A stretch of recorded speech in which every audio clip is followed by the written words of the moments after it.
Hello friends, जय जगन्नाथ। मु दीप्लिना स्वागत करुच्ची मोर ब्लॉग को।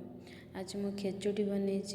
खेचुड़ी ना 2 ग्लास चाउल नहीं, जो ग्लास टा मुझे देखी से ग्लास रे ही नहीं। मुग डाली ग्लास रु टिके कम नहीं। ताको भल कि धोईकी मु पानी छाड़ी देती छणाटारे। तापर कौन कौन दरकार मोर खेचुड़ी करने, जीरा, शुखला लंका, किसी गरम मसला, गोलमरीच आ पान मधुरी, अदा, नड़िया, चीनी आ किसी घी। प्रथम ना आम जो पानी छाड़ी चाउल घी अदा आगे पान मधुरी पकेबा, सब पकईकि भल लगे घोड़ेदेवा, चकटा चकटी करके घोड़ेदेवा। घोड़े सारा पर गैस को ऑन करके जो डिश रे आम करवा से डिश गरम करवा। गरम करके घी मुझे देदेली।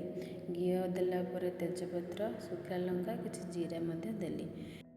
तापर दली थी जो चाउल मुग डाली को तापर से घी पकई आपण मैंने जेकोसी फेस्टिवल रे करी खाई पारे। बहुत बढ़िया लगे खावाई, टेस्टी लगे।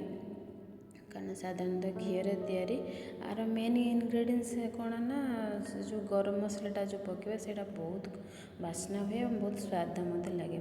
ये चाउल पकई सारापर भल कि घाटा से भल कि भाजी हे पर्यटन, कारण भाजी हो गले ना जना पड़ जाए। कारण से जो आम पिठा पिठा जमी पकाचे पकईला बेले ना से खसीज चाउल रही कौटी भी डेक्ची भी लगे ना डिश कौथे भी हो सारापर भल कि भाजी सारापर जो ग्लास चाउल नहीं से ग्लास रे ही पानी मापिकी नेबा। मुझे 3 ग्लास नहीं सब मोर मापिकिना, तो मत 6 ग्लास प्लस 1 ग्लास मु अधिका देची।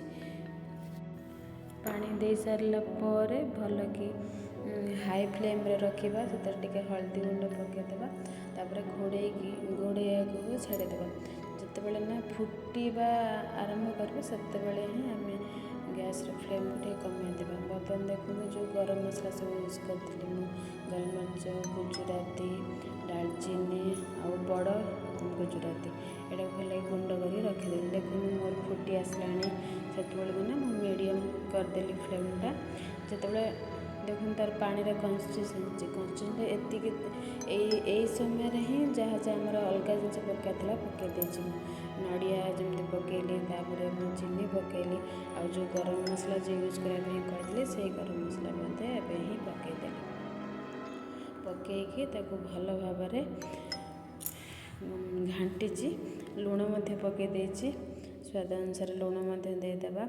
भल भाव घाटिकी आ किसी समय घोड़े छाड़देवा। एत बड़े कौन करना पूरा स्लो करदेवे फ्लेमटा को, पूरा स्लो करदे सी भल भाव सीझिकिना आसो। देखो मोर हो गला खेचुड़ी कम्प्लीटली भल भाव। मु फ्लेमटा बंद कर दूची। आपर जेहेतु घी टे पकईदेवा बहुत भल लगे। लास्ट को जमी मंदिर मानक करते लास्ट को हो सारा घी टे पकाती सेमती हो जाए। देखो मोर प्रस्तुत होगा मंदिर पर खेचुड़ी। भल लगे लाइक करेंगे।